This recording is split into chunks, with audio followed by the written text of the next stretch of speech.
Bismillahirrahmanirrahim. Alhamdulillahi Rabbil Alamin. Wassalatu wassalamu ala Sayyidina Muhammad wa ala alihi wa sahbihi ajmain. Wa ba'd. Assalamualaikum warahmatullahi ta'ala wa barakatuh.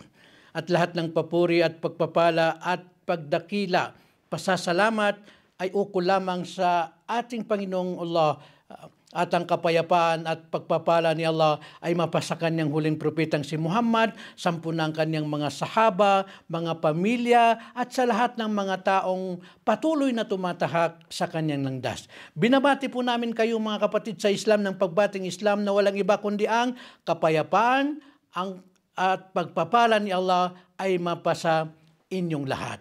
So, ang ikalabing-anim na paksa na ating pong tatalakayin natin ngayon ay ang paksang kailan tayo magsasagawa ng udu o ang paghuhugas at ano naman ang makakasira nito pag ito ay nasagawa na natin. So, nabanggit po dito na ang pagsasagawa ng udu ay kapag napasok sa ating layunin na tayo ay magsasagawa ng sala o kaya ay maghawak ng Quran o kaya ay magsasagawa ng tawaf.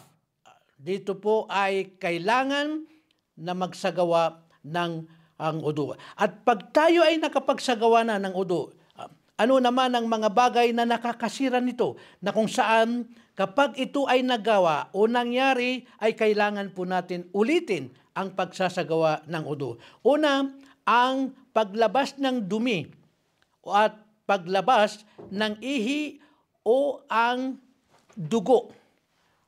At o kaya ay mawawalaan ka ng malay, yon.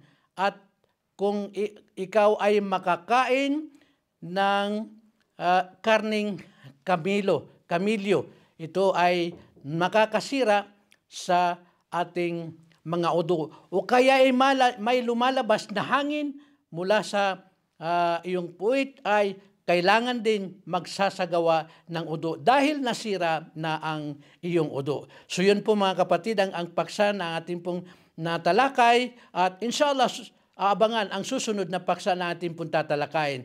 At ngayon ay magpansamantala naman ako magpapaalam sa inyo ng Assalamualaikum warahmatullahi ta'ala wabarakatuh.